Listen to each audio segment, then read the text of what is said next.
Your cell phone is great for taking pictures and videos, but when you need to scan an important document, digitize a book, or preserve family photos, a dedicated scanner is still the best tool for the job.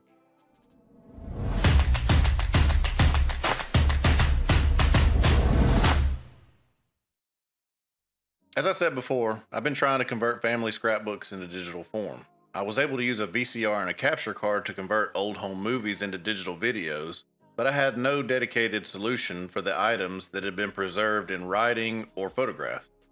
I came across a company called Caesar that has several different desktop scanners available to fit just about any need. I did some research and decided to get the Aura Pro to try for myself. I chose it based on the 2-second per page advertised speed when scanning books, the 14 megapixel image quality, and their proprietary program that uses artificial intelligence and precise laser lines to flatten the curve in your books to deliver crisp scans no matter how aged your documents are. In addition to the software provided, the scanner was advertised to come with a foot pedal, so I could free up my hands to line up the pages or turn pages as needed, which would also streamline the process. It showed a scanning range up to A3, which is basically the front page of a newspaper, so I knew it would handle any of the household scanning that I needed. So now that I've told you what made me choose this scanner, let's go ahead and start the unboxing so I can show you what you get in the package and how to set this thing up. So it comes in a nice black box with their labeling all over the front of it, and it's well packed with a bunch of foam around it so it doesn't get damaged during shipping. As you can see, right when we open the box, the manual's right there on top. Very neatly packaged. Right here is the additional light that you get for the side lighting in case your book is glossy or your image, whatever you're scanning. There's the foot pedal that's included. Power adapter, of course. And the main unit is just in one piece. You can see her trying to lift it out of there now. But as I pull it out, it's protected by a little sleeve of plastic that you can pull off, and that's basically the entire scanner right there. That piece will fold out to form the scanner that you'll see. Next, we have the mat. It's a large scanning mat. Make sure it ensures that your background is black. That way no artifacts show up in your scans. And the rest of the box has a USB cable and then the finger cot that you'll use for scanning. So I skip forward a bit. We just laid the mat down, and those additional lights have magnets that hold them onto the back of the scanner. And we plug the unit into the wall. That's basically all the setup it takes. Then you fold the top portion out, which contains the camera and the lamp, and it's ready to turn on. In the bottom left corner, you can see the Caesar on my desk, or the Aura Pro, I guess. That's the scanner. The pad is right here. It's actually larger than the desk I have. I wouldn't say there's a problem with the size of it. I just have a really small computer desk right now. But the mat lays flat. The Aura sits on top of it, just on the top corner or top edge, I guess. And then I've pulled up the program here in the background so you can see it running. We're just going to turn on the scanner. To do that, there's a little hole in the back where you push your finger through, and you lift up the top part of it that contains the light and the camera, and then you just hold down the button for 2 seconds. And it comes on in lamp mode, so it can be used as a desk lamp, I guess, if you need one. And if you press it again, it goes into scanning mode. There's 2 little lights down here that indicate which mode it's in, so it's pretty simple. The knob on here allows you to adjust the brightness of the light. And also there's a little touch button on the back that'll let you switch the side lights on or the top light on. These just help when there's a glare on your image or whatever you're scanning.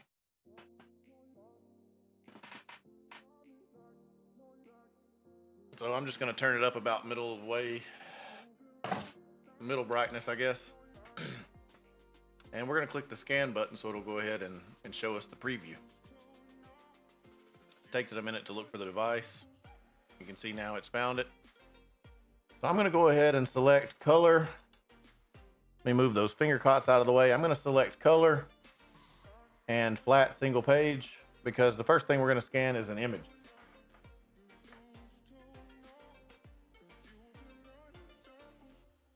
So there's a picture of my son with Santa Claus this past Christmas. You can see there's a glare on it. So you're going to have to fine tune your lighting so that it's more appropriate. I'm going to use the knob first and see if I can turn it down. If I turn it down to reduce the glare, the image, you can't see it. So I'm going to try to switch on the backlight. There we go.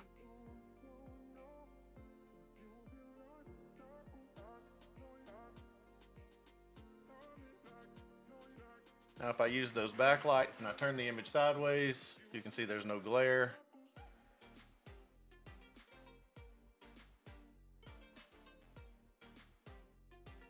And if the AI is having trouble detecting it, that's not a problem with the program. It's because you can see the edge of my mat on the right side of the screen over there because it runs off the table. So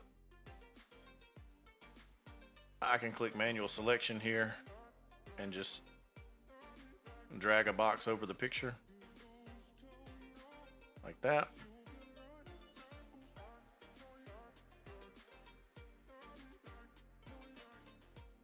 And then click the scan button down here at the bottom right.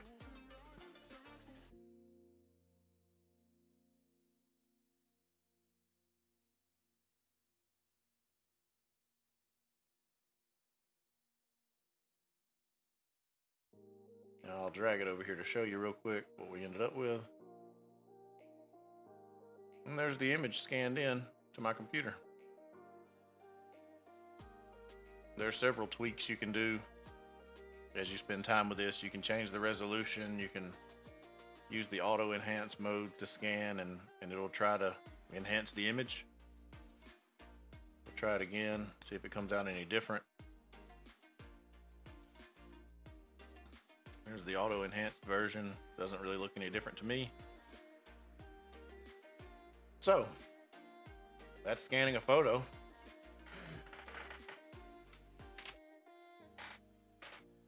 Next, I'm going to scan a drawing. So let's go back to flat single page.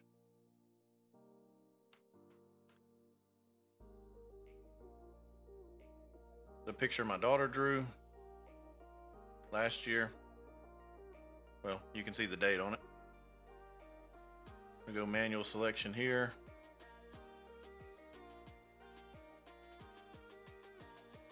Draw a box around what we want to scan, and then just click scan.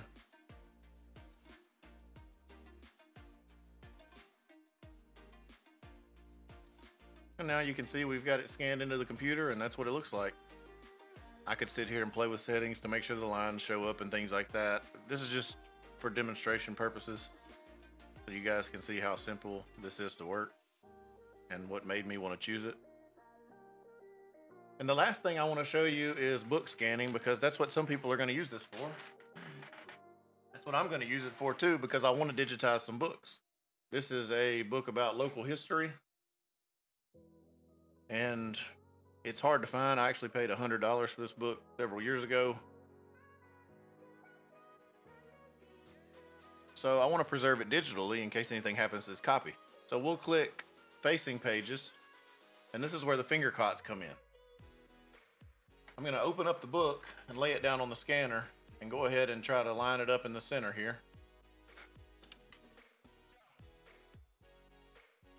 Then you take the finger cots, they're labeled left and right. So we'll put them on our left and right fingers. And then for scanning a book, you need to select the little auto scan box down here at the bottom right. And now that you have your book lined up, you can take these and use them to hold the pages open, and it automatically scans each page.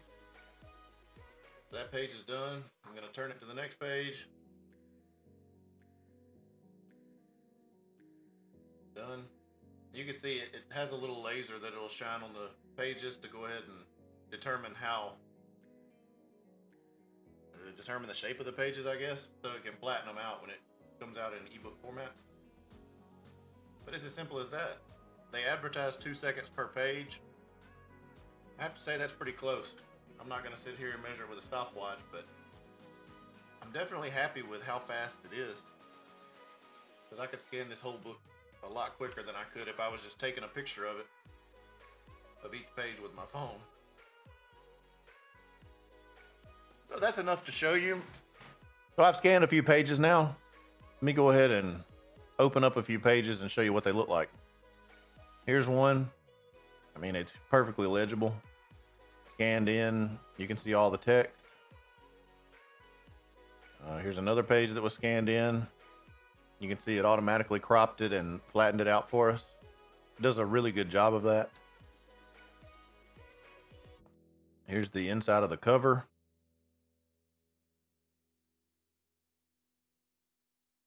And here's another page if you're not convinced yet.